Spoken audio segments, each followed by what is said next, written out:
Welcome back to the program. I don't really care right now what else is going on in the world. I'm going to do something because I promised that I was going to look into it, and that is how to challenge maps. Okay?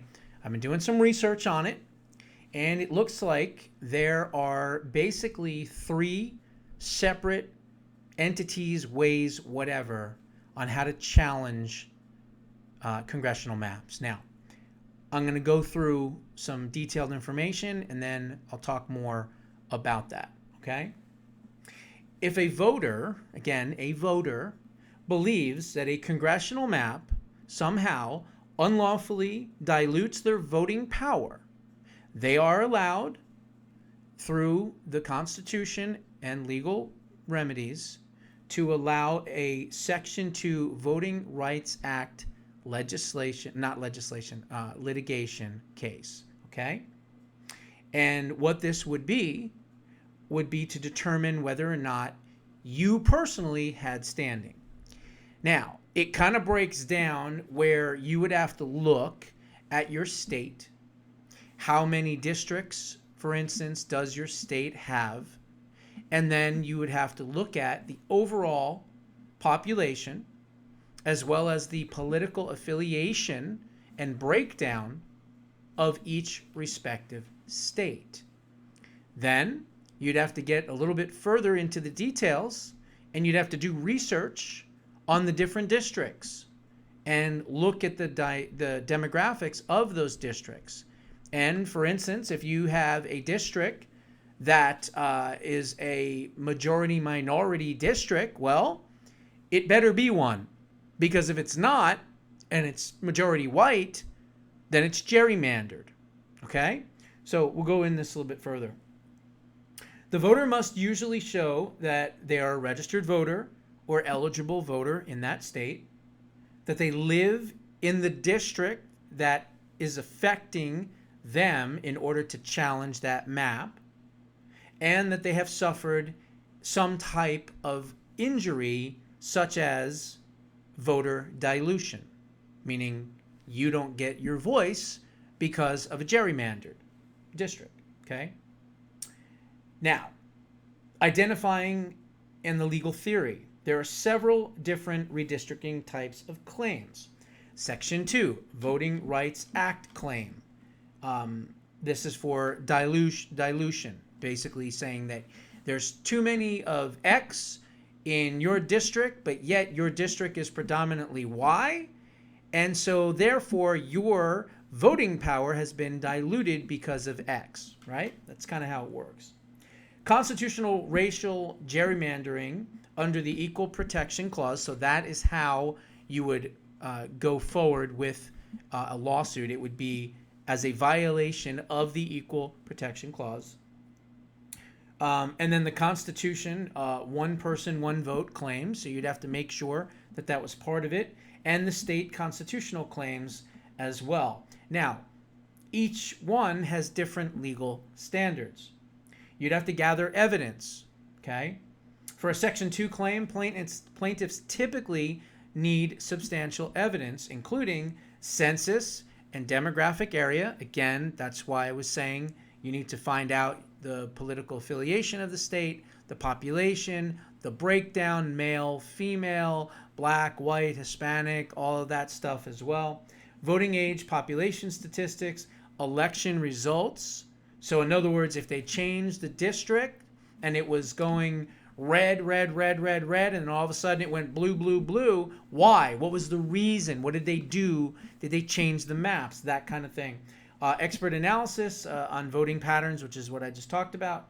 And believe it or not, you would probably have to come up with your own alternative map as well. Most successful cases involve political scientists, statisticians, demographers, and redistricting experts. Have to satisfy the jingles requirement.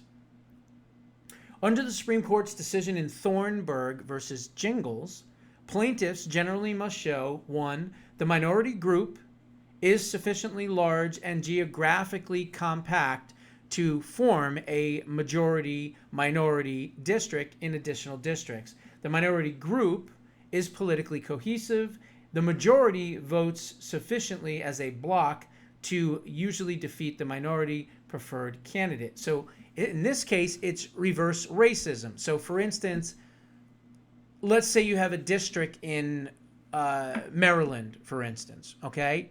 And now we know that Baltimore is mixed, but Baltimore is an urban area. And let's say that you have certain areas outside maybe DC that are pretty predominantly white, but yet somehow they're majority minority black or Hispanic, but yet the population shows that they're white. That's a challengeable district. Okay, so you have to be smart about it. And then it says you have to develop a reasonable alternative map. Courts typically expect plaintiffs to produce at least one alternative map showing a lawful districting plan exists. The minority community could have an opportunity to still be able to vote, and traditional districting principles can still be respected.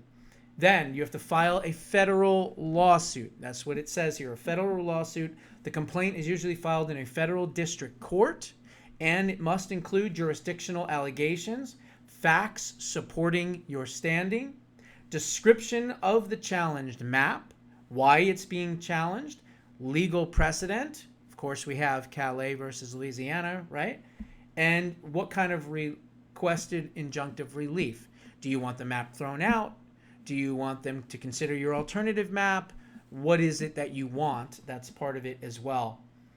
Defendants are often state election officials or state officials responsible for implementing the maps themselves, but that doesn't keep a regular citizen from being able to do it as well.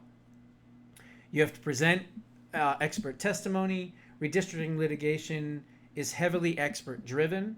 Typical experts include demographers, statisticians, political scientists, and GIs and mapping specialists. Expert reports often become the central evidence in the case, and then, of course, requested relief. Plaintiffs typically ask the court to either declare the current map to be unconstitutional and unlawful, or enjoin its use, or ask for a new map, order a new map, or ask the court to set up a new map. So there are challenges to it. It's not as easy as you would think it would be, but there's three ways to do this. For an individual, I will say, point blank, it is the most difficult way to do it. Hands down. Because you got to know a lot of stuff. You got to spend a lot of time. You got to know the minutia. You got to know your district. You got a lot on the plate, okay? However, who are the people that typically deal with redistricting? Any guess? It's called state legislatures, isn't it? That's right, state legislatures. So let's say that you're in a blue state that you know for a fact is never going to go red right now. Connecticut, Vermont, Delaware, whatever, New York, doesn't matter. You know it's not going to go red anytime soon. If you contact your state legislatures, the Republicans, obviously, I don't think I have to add that, and you contact them and you say, hey, I've done a little bit of research here, and I've found that this district in our state, whatever it might be, is likely gerrymandered because going through the demographics and the political affiliation and all that other stuff and voters' ages and all that stuff, as well as precedent on how it used to vote and this and that, you've got to do your research here. It's not just a slam dunk. You got to do your research. Then you can go to your state legislature, and your state legislature doesn't have to be in the majority, can be a minority, doesn't matter. They can then look at it and file a federal lawsuit challenging the map in your state. Okay? That's the second way it can be done. Probably the easiest too. The third way it can be done is conservative organizations. Tom Fitton, Judicial Watch, American Center for Law and Justice, a Secular Group, America Alliance Defending Freedom, Stephen Miller's group, right? America First Legal, AFL. And so there's a lot of groups out there, a ton of groups. The Article 3 Project maybe could do something like this. They would have to get behind you as an individual, and if they like your idea, they have the lawyers on hand. They have the paperwork on hand. They have the resources on hand. They've got it all. And then you can go to them and say, hey, I live in whatever, Vermont, and there's a district here that they say is a majority minority district, but yet I don't see any minorities here, but yet it's always voting blue all the time. So I don't think the maps are wrong. I've done my research. Here's how it is. Here's what I'm presenting to you. And then those conservative groups can then file the lawsuits as well. So there's 3 ways to challenge maps. An individual, absolutely the hardest way. The second way would be state legislatures, hell of a lot easier, okay, because they're the ones that deal with redistricting. And the third way would be conservative organizations, okay? So I wanted to kind of point all this out. I want everyone to share this video because there's a lot of information in it. And I think that one of the extra keys here, besides the Save America Act, is challenging these districts and challenging these maps in particular. Because right now, the entire Northeast, no representation for Republicans. Even though every single state in the Northeast region has between 35 and as much as 45% Republicans. So I'm not saying that they're 50% plus or anything like that. I get it. But with all the independents, most states, 1/3 of voters, almost in every state, or close to 1/3, are independents or non-affiliated voters, right? So you mean to tell me that those 1/3 of voters, which is typically in the millions, okay, somehow have no voting power because the Democrats have figured out a way to game the system and gerrymander the shit out of every single district in their respective states, locking Republicans out of power? Bullshit to that. This needs to change. And I'm the change agent. I'm the thinker. I'm the creator. I'm the solution giver. And I'm telling you, these are the solutions to diluting the left's power, making the maps fair, and forcing Democrats to actually have real ideas instead of using illegal alien voters and everything else, and consolidating power, and Republicans to start to gain power in these states that right now they have none.